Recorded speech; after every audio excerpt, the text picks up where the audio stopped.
Here they come again. The brave ones. Another Halloween night and the kids are back, here to prove their fearlessness.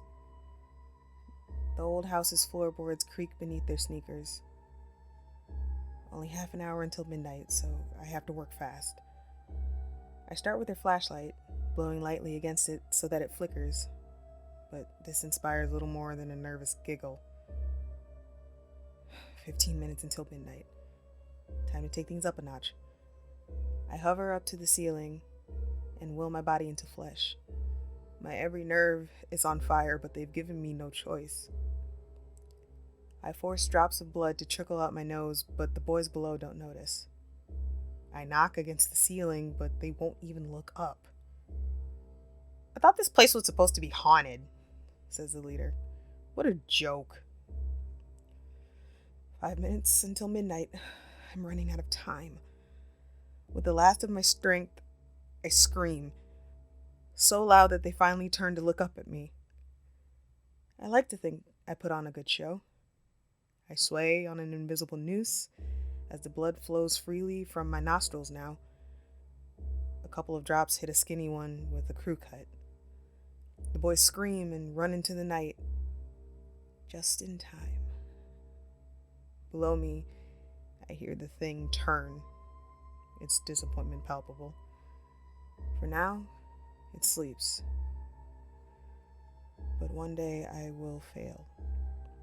The boys will be too brave, and I won't scare them out in time.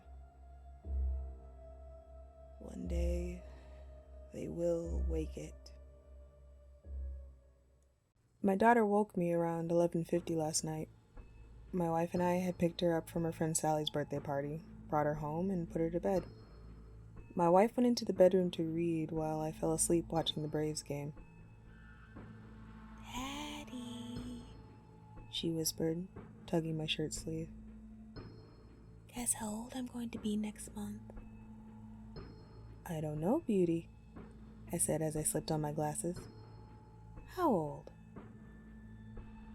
She smiled and held up 4 fingers. "It is 7:30 now.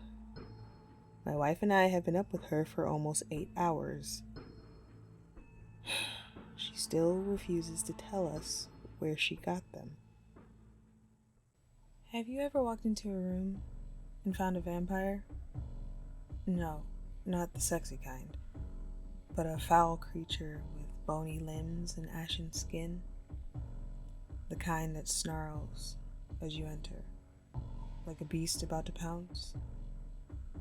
The kind that roots you to the spot with its sunken, hypnotic eyes, rendering you unable to flee as you watch the hideous thing uncoil from the shadows.